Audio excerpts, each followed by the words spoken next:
Hello everyone, તો કેમ છો બધા? આજે થોડીક ભૂખ લાગી છે તો આપણે મસ્ત એક ઘઉંના રોટલા જેવું બનાવી લીધું છે અને આજે આપણે એની જ ઉપર પિઝા બનાવીને ખાઈશું. એટલે થોડું હેલ્ધી બી થઈ જાય અને પિઝાનું પિઝા બી થઈ જાય. બરાબર. અત્યારે મારી પાછળ એટલું મસ્ત વેધર થયું છે ને, હું એ તમને બતાવું, પણ એની પહેલા આપણે પિઝા તૈયાર કરી લઈએ અને પછી આપણે આ વેધર હું તમને બતાવું અને ટ્રાય કરીશું કે આપણે આ વેધરમાં પિઝા ખાઈ શકીએ મસ્ત મજા લઈને. એટલો મસ્ત પક્ષીઓનો અવાજ આવે છે, એટલું મસ્ત વાદળ થયું છે. હું તમને અત્યારે બતાવું. એની પહેલાં આપણે પિઝા રેડી કરી લઈએ અને પછી પિઝા લઈને જ બહાર બેસે અને તમને બધી સાઈડથી વેધર બતાવવાનો ટ્રાય કરું છું. તો ચાલો પહેલાં આપણે પિઝા બનાવીએ અને જઈએ બહાર. તો આપણે આટલા ઇન્ગ્રીડિયન્ટ્સનો યુઝ કરીશું આપણું હેલ્ધી પિઝા બનાવવા માટે. આપણી પાસે નોર્મલ ટોમેટો કેચઅપ છે, ચીઝ છે અને ચીપોટલે છે. તો આપણે આનો યુઝ કરીશું પિઝા બનાવવા માટે. એટલે આપણી પાસે પ્રોપર પિઝા સોસ અવેલેબલ નથી, તો આપણે પહેલાં પિઝા સોસ બનાવીશું અને એના પછી પિઝા રેડી કરીશું. સૌથી પહેલાં લઈ લઈશું ચીપોટલે સોસ. થોડુંક ચીપોટલે નાખી દઈશું, પછી થોડાક ટોમેટો કેચઅપ, વધારે નહીં. દેન આપણી પાસે એક મિક્સ શેઝવાન અને ગાર્લિક મિક્સ ચટણી ટાઈપ છે, થોડીક સ્પાઇસીનેસ માટે એ નાખી દઈશું અને મસ્ત થોડોક શેઝવાન ટેસ્ટ આવે એના માટે. હવે આપણે મસ્ત ગ્રીન ચટણી, આ બી એક આનાથી છે ને એક અલગ ફ્લેવર આવે છે. તમે કોઈક વાર ગ્રીન ચટણીવાળો પિઝા ટ્રાય કરજો, એમ સિરિયસલી બહુ જ મસ્ત ટેસ્ટ આવશે. આપણે આ લગાવી દીધું.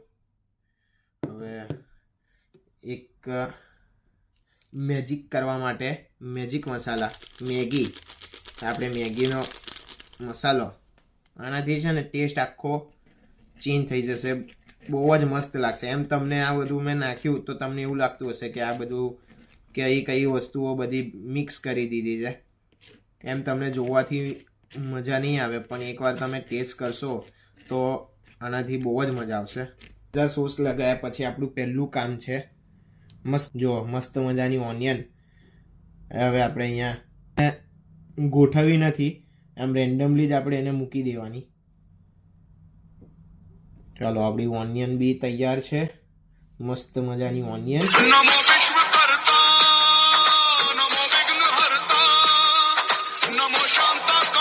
આપણે આ રેન્ડમલી ટોમેટો બી પ્લેસ કરી દઈએ, મૂકી દઈએ. ટોમેટો બી મૂકી દઈએ.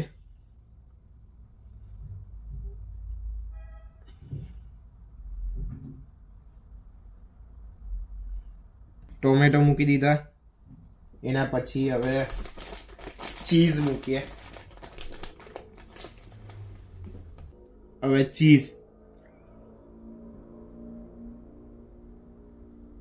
ચીઝી કરી દીધું છે.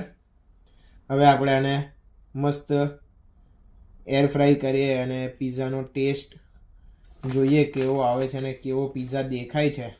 જો હું જસ્ટ અત્યારે પિઝા બનાવતો હતો, પિઝા બનાવતા મારી નજર વિન્ડોમાંથી બહાર પડી, ત્યારે કંઈક આ પ્રકારનું વાતાવરણ હતું બહાર. તમે જોઈ શકો છો, બહુ જ મસ્ત દેખાય છે.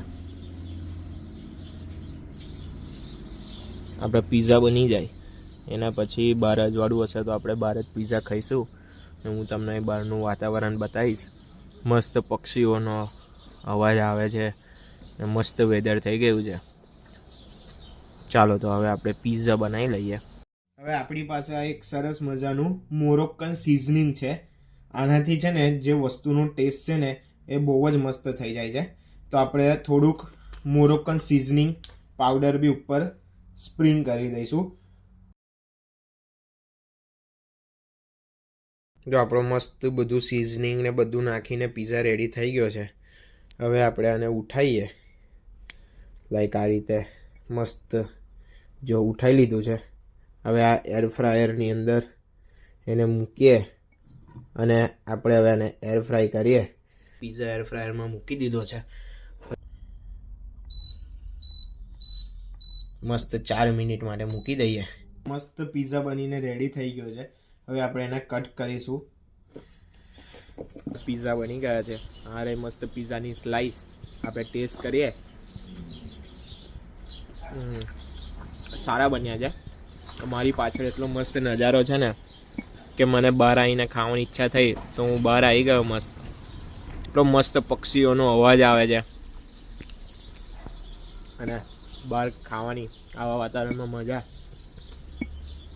કંઈક અલગ છે. તો ચાલો આપણે પહેલાં પિઝા પૂરા કર્યા પછી મળીએ આગળ. આપણો મસ્ત પિઝા તો બની ગયો છે, પણ આપણે ડેઝર્ટમાં ખાવા માટે મસ્ત બ્રેડ ઉપર બટર લગાડીએ અને એની ઉપર મસ્ત આપણે આ ચોકલેટ નટેલા લગાવીશું અને એક મસ્ત વોફલ જેવું બનાવીને ખાઈએ. અને બી આપણે એર ફ્રાયરમાં જ બનાવીશું. તો પહેલાં બટર લગાડી લઈએ, એના પછી આપણે ઉપર નટેલા લગાડીએ. આપણે મસ્ત બટર લગાડી દીધું છે. હવે ઉપર મસ્ત નટેલા લગાડીએ, ઉપર મસ્ત ચોકલેટ નટેલા અને મસ્ત હવે આને આપણે એર ફ્રાય કરીશું અને ખાઈશું. તો હવે આની ઉપર બી મસ્ત બ્રેડ મૂકી દીધી. હવે આપણે આને બી મસ્ત એર ફ્રાય કરીશું. આપણી મસ્ત નટેલા બ્રેડ તૈયાર થઈ ગઈ છે. હું તમને બતાવું. જો અંદર બટર અને નટેલા, આનો તમે ખાલી અવાજ સાંભળો, ક્રિસ્પીનેસ જુઓ. અને કટ કરી લઈએ પછી આનો આપણે ટેસ્ટ કરીએ કેવી બની છે. જો આપણે મસ્ત આને કટ કરી લીધી છે. નટેલા બ્રેડ પણ તૈયાર થઈ ગઈ છે. પિઝા તો આપણે મસ્ત ખાઈ લીધા. હવે આપણે નટેલા બ્રેડ ટ્રાય કરીશું. એ બી બહુ જ મસ્ત તૈયાર થઈ ગઈ છે. તો ચાલો આપણે આની એકવાર ટેસ્ટ કરીએ.